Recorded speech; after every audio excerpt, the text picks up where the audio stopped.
Hi everyone, Shane here. The reason why I'm making this video is because it's an unboxing. It's my birthday tomorrow. I'll be the big 60. Never thought I'd make it. I've had a bit of a hectic life. I've had 2 heart attacks. I've got a stent in my heart valve. I take loads of medication. Suffer with my feet some days. I can hardly walk. Today's a good day. The last 3 days have been a good day as far as my feet go. But the wife asked me what I wanted for my birthday. I did initially think of buying an expensive pistol, something like a Steyr, something like that for a couple of grand, something to mark the event. But as I've not really done much shooting this year, with my health being the way it's been, hopefully I'm really hoping that it picks up. Give me a second.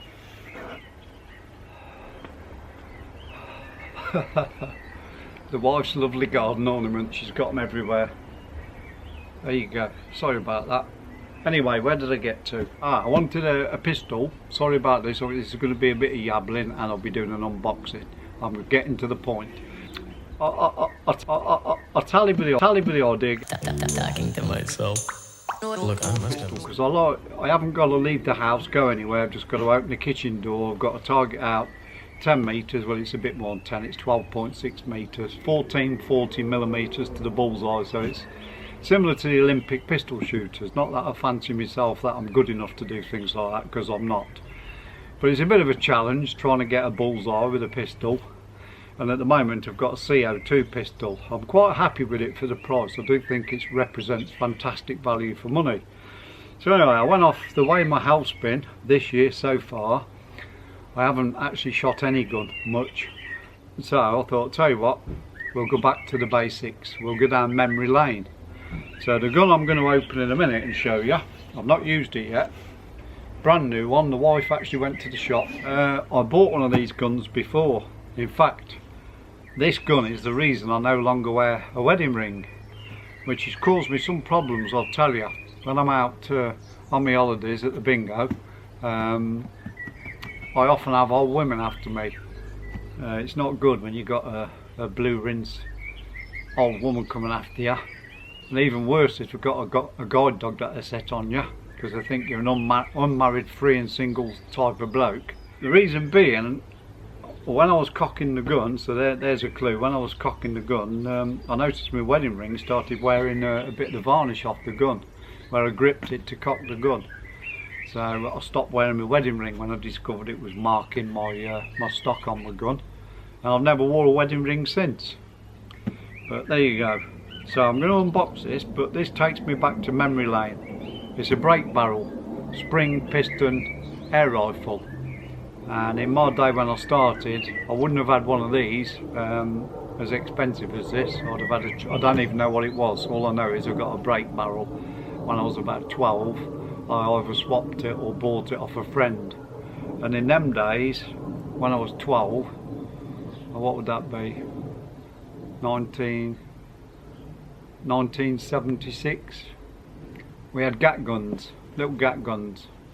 You just have to put all your life in to push the end in, then undo a little screw thing, get your pellet in there and force it in, and then screw it back up and boom, miss everything you shot at.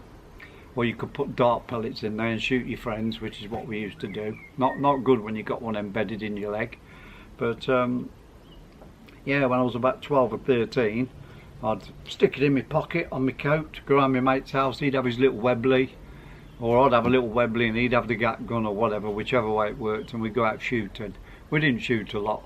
In fact, we shot, I don't ever remember killing a bird. We shot at a few but didn't actually hit any. But then I progressed as I got a bit older and ended up with a break barrel. And then a couple of years after that, when I discovered that I actually liked air rifles, I had an underlever. My first decent gun was an original 2.2, because everybody in them days, nobody I know had a 177, everybody had 2.2s. And then after that, I vaguely remember these pump action, I suppose they were the early days of PCP. You'd have a gun and under the stock you'd give it so many pumps. I can't remember if it was a Diana my friend had it. I didn't like it, it looked very plasticky. I weren't impressed by it. I've never actually owned one of them, never. So this gun takes me to memory lane. The simple basics, open sights, break barrel. Only this one's a good quality one, nothing like I would have had back in my day. You're very likely to hit something with this one, but it's my belief, and I don't wish to create arguments or get keyboard warriors going, but I think it does help you if you start off with a spring gun and then progress to a PCP, as opposed to the other way around. It takes a little bit of skill to shoot a spring gun accurately, to hold it correctly every time you shoot it, and all the basic principles you have to use to get some accuracy with a spring gun. So I think everybody should have a crack at a spring gun, but because times have changed and progressed and technology and everything else, I'd imagine there's some of the younger generation these days start on a PCP and never touch a spring gun. Cranky old, a lot of effort to shoot one pellet. I can sort of understand where they're coming from if that's the way they are, but I don't think it ever hurts to use a spring gun. So I'm going to spin the camera around, as it were, and then unbox this gun, get it out, possibly have a couple of shots at a target with the open sights. And I have got somewhere kicking round, I've got a Nikko Sterling, I don't know if it's a Mountmaster, can't remember what the specs are on it, but I've got a basic Nikko Sterling scope that I intend to stick on here. I don't know if the scope rings will be high enough, but I'll have a bash. I'll have a bash with the open sights. I'll shoot my target down the garden, I don't know, about 15 yards, freehold, out the kitchen, and then I'll stick the sights on it and do the same again. And hopefully when the sights are on it, it'll be a lot more accurate. That's the plan. I'll spin the camera around and I'll show you the gun. Tell you what it is, but you've probably already guessed anyway. Right, we'll see what's in the box, and then I'll give my opinions and good and bads. As I say, I've had one of these before.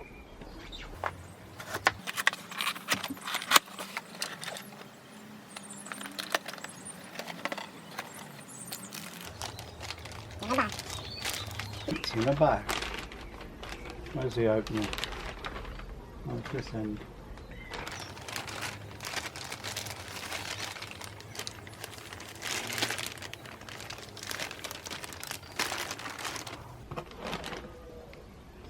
Look at that. A few handprints there, look. Alright, let's get the old, in fact, we'll move the box out of the way. There it is. HW 99S from Weihrauch, made in Germany, with some long-standing pedigree. I'll have to get some gun oil on that, I think. A few little smeary fingerprints. Alright, let's have a close look. Now, I watched somebody's video the other day in another country, somewhere in Europe, and on his, the little dangly tag off the trigger actually had different end sights in. So you could change the end sight. We don't seem to get that in the UK for some reason. He was saying don't throw that away, what looks like a tea bag, because that contains a little sight. This one doesn't, it's just a bit of card. But I don't think the last one, the butt was shaped like that. I don't really quite like that, the way they've got that bit of a cutaway there. I'm not keen on that idea. 3 holes there in the receiver for your mount, for your arrestor pin on one of your mounts. Dovetail, and it looks like new writing on there from the last time, because Hull cartridge, I'll zoom in on this in a minute, Hull cartridge was embossed, whereas on this it still feels embossed, but it's coloured in sort of gold. Looks better, definitely looks better. Well, soft but very firm, if that makes any sense. The butt pad, shoulder pad, the engraving looks a bit different as well, but I'll zoom in on all this at the moment. But what I have noticed when I did originally open the box a week ago, because I've had it a week, I haven't used it, I got it out of the box and just inspected it to make sure everything was okay. Lloyd at Blackpool Air Rifles, I watched one of his videos on, I think it was Hot Air, and they got a bit of a reputation Weihrauch lately for being very dry. leaving the factory without being very well lubricated. And I must admit, that's what my last one I bought 4 years ago was, I could say, was like that. It was very dry. It wasn't the smoothest rifle I've ever shot. I've shot 3 pellets through this into a target. My son was here at the time. Well, my oldest son was here. He had 2 shots and I had 3, I think. That's with the open sights at about 16 yards. I don't think you can see that too good. But to cock it, it was really hard. To pull that down to get it to click, you had to put your life into it. I'm not going to actually power test this till it's done about 100 shots, till it starts bedding in, maybe 150 shots. I'll do a few shots with the open sights. I'll put the Nico Sterling on there. I think it's a Mountmaster, I'm not sure, but then I'll put that there and have a few shots. But things like this, simple break barrel, take me back down memory lane when I used to have something similar, but it wouldn't be a Viroc. But let's zoom in and have a look. So starting at the rear end of the gun, this engraving actually looks different to my last gun I had. Definitely looks different, but the checkering's quite good, and the different styles of checkering in the different sections.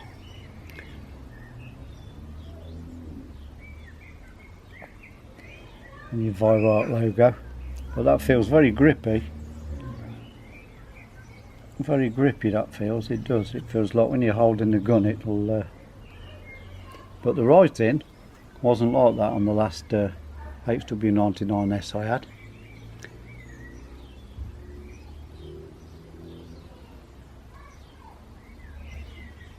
But lovely guns. And while I'm talking, if I can find it, I was amazed. I've never took one of these to pieces. I've took the HW97 to pieces, and I fitted a TBT dropping kit to that. I didn't really have much choice because it went graunchy when you cocked it, and it transformed the gun. I was very impressed with it, if I'm honest. It was 60 odd pounds for the TBT dropping kit, and I was over the moon with it. The firing cycle, everything altered.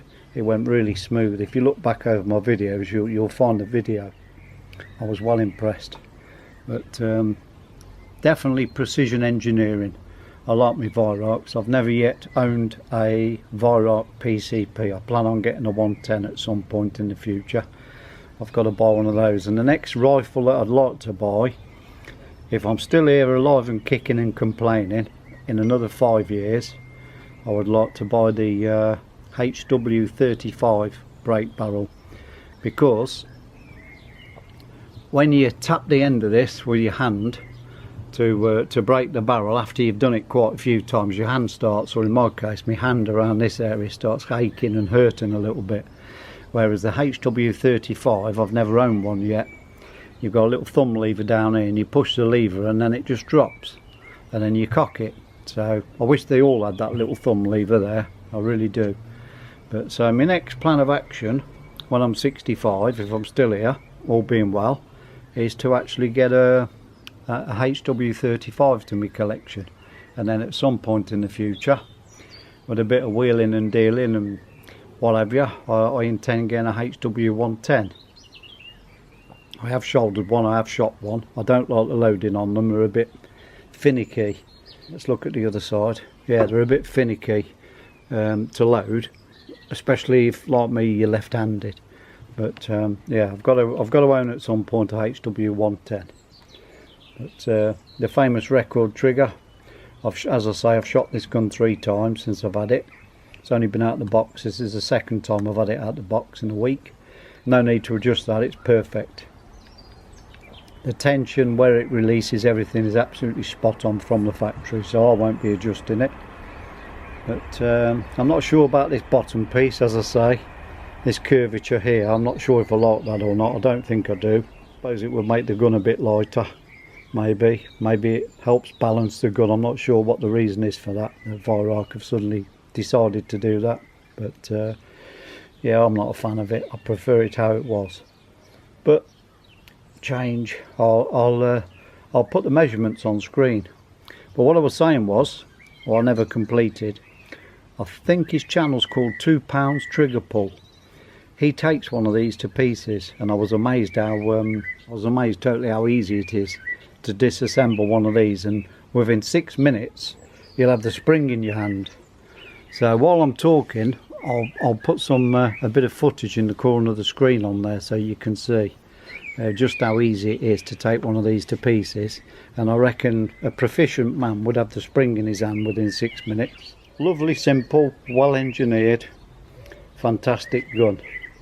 And hopefully I'll be doing some I won't bother pellet testing the gun. I'm just going to shoot pellets through it just to bed it in, and then when I consider it's probably done 300 or 400 shots and somewhere near bedded in, I mean it could take up to 1,000 pellets to genuinely properly bed it in, then I'll start pellet testing it for accuracy. There you go. Oh, by the way, £300 it was.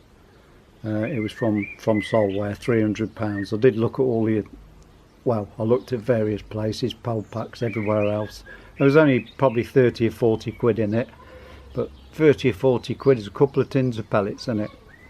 So got it from Solware. Let's do a bit of shooting. I'll start first with the open sights. I'll stick a target in there. It will be roughly 14 to 15 yards freehold. I don't know how well I'll do. I haven't shot a gun for ages freehold. And then I'll stick the telescopic sight on it, and we'll see how we go then. So I will be shooting from my kitchen to my spinners at the end of the garden there. And behind the spinners is a big concrete slab, a wooden fence and a load of conifer bushes in a line, so the backstop's quite safe. There's the spinners, roughly about 16 yards away, and I'll be shooting with the open sight, so all being well I'll hit a few of them. But a JSB heavy is 10.31 or 10.34. Well, let's get shooting. First shot.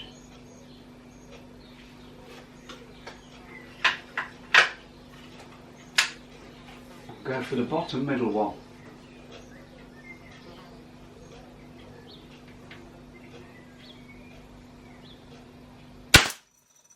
Ooh, got it. First shot. Right. Go for the middle one. One above the last one.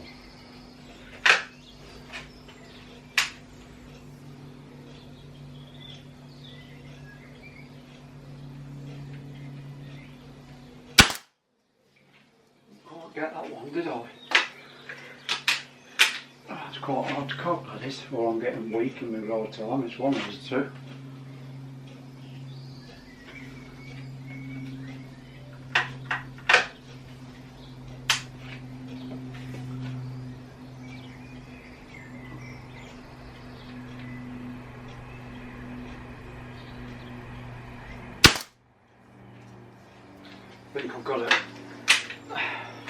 I think I've got to aim below it, quite a bit below it to be honest.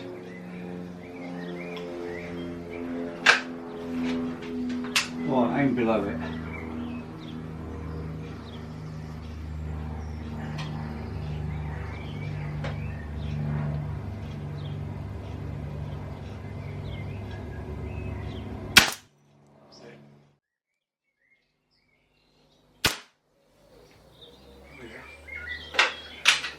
High and to the right, I can't see a hole there.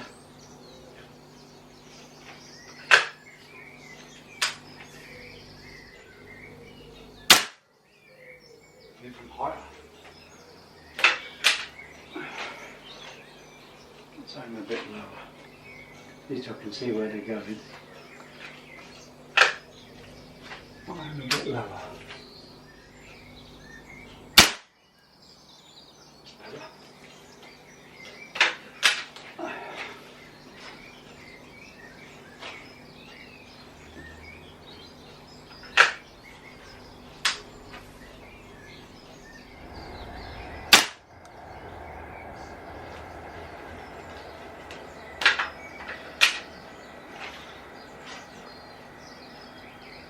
What it needs is a few pellets going through it to bed the piston in.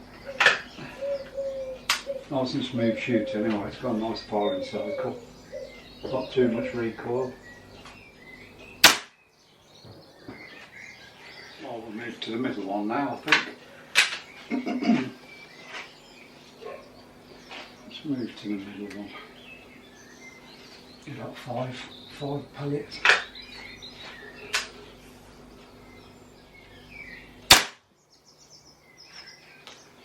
I don't know where that went. I think it went high by about ½ inch. It's been years since I've shot with open sights. There you go. Didn't wear glasses then. Middle one again. Top middle. I think I got it that time.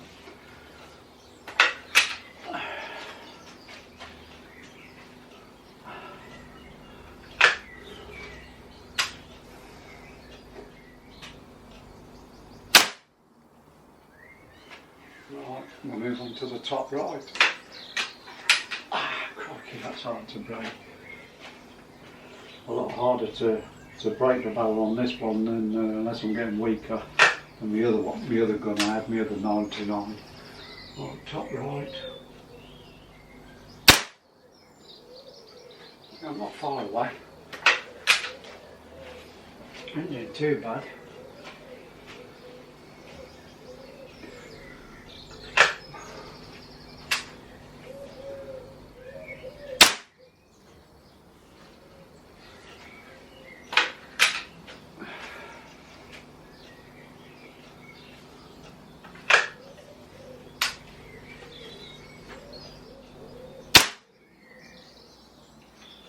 Right,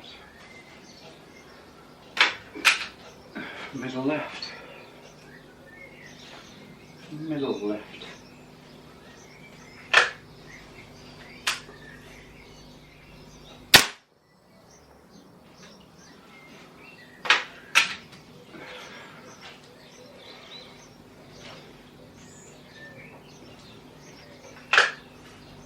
middle left. Gone a little bit high, about ½ inch, just less than ½ inch high. If you go into the white area, I can see them.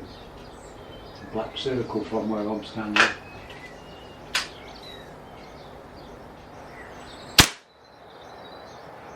think we've got somewhere near.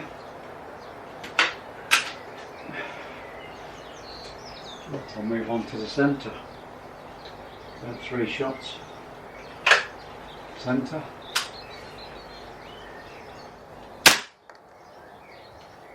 Not got a clue where that one went. Can't see. Is it in the black of the target? I'm not sure. Middle centre. I think that went a bit high by the look of it. Ooh.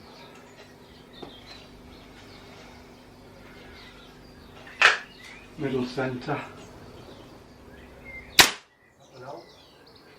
Right.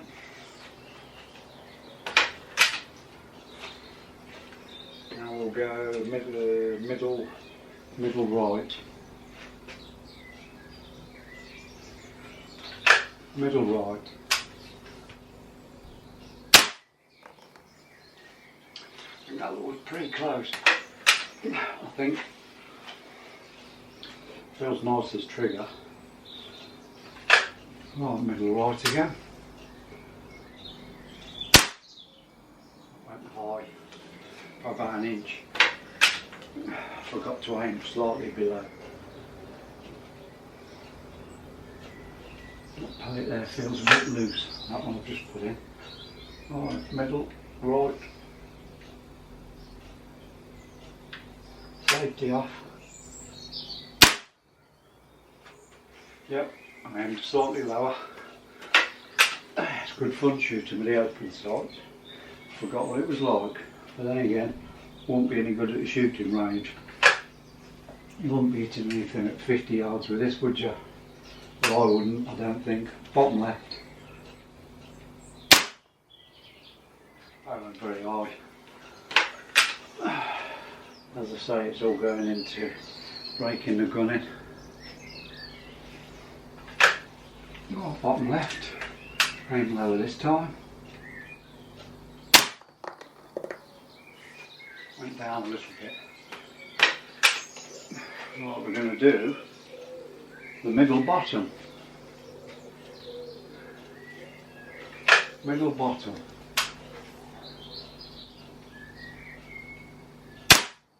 Ooh, almost a bullseye. Try that one again. Middle bottom.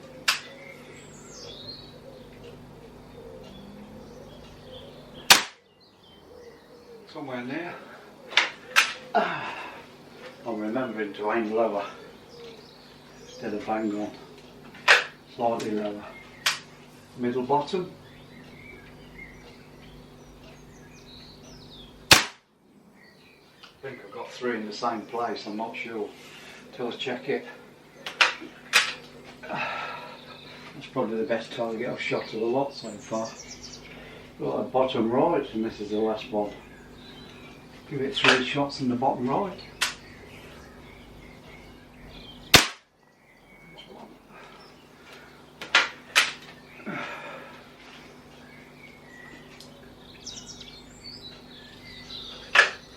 That's what you do.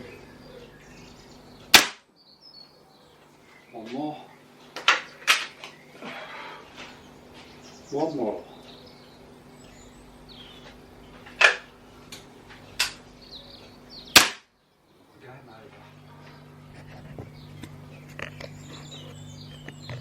Right, see what we've done.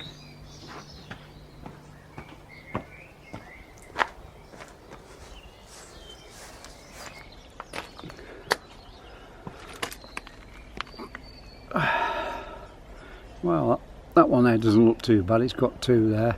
To give you an idea how big it is, there's my thumbnail. If this target don't fall over, just a bit wider than my thumb. The targets are. So I've got 1 here, which is a good inch away from the centre. 2 there, look. 3 there next to each other. That's not too bad. 1 there and 1 higher up, which is a good 2 inches away. I was okay if I remembered to aim slightly below the target. So I've got 1 there and 1 there and 1 here. They ain't too bad. Down here, missed that one. I didn't even know I'd missed it, but definitely needed to aim lower for that one. That's probably my best one.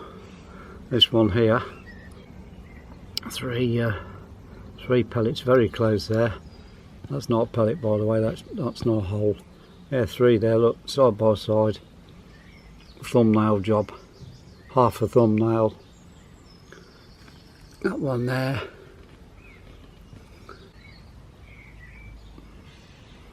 Yeah, that one there's not too bad. That there's a good 1/2 inch away from the centre. Middle right, 1, 2, and then 1 above it by what? About 1.5 inches that is. And the top right one, yeah, they're not bad. Yeah, pretty pleased with that. I'll have to go down my daughter's and have a go at a bit of a further distance, see how far I can shoot accurately. I'm not saying that's accurate, by the way.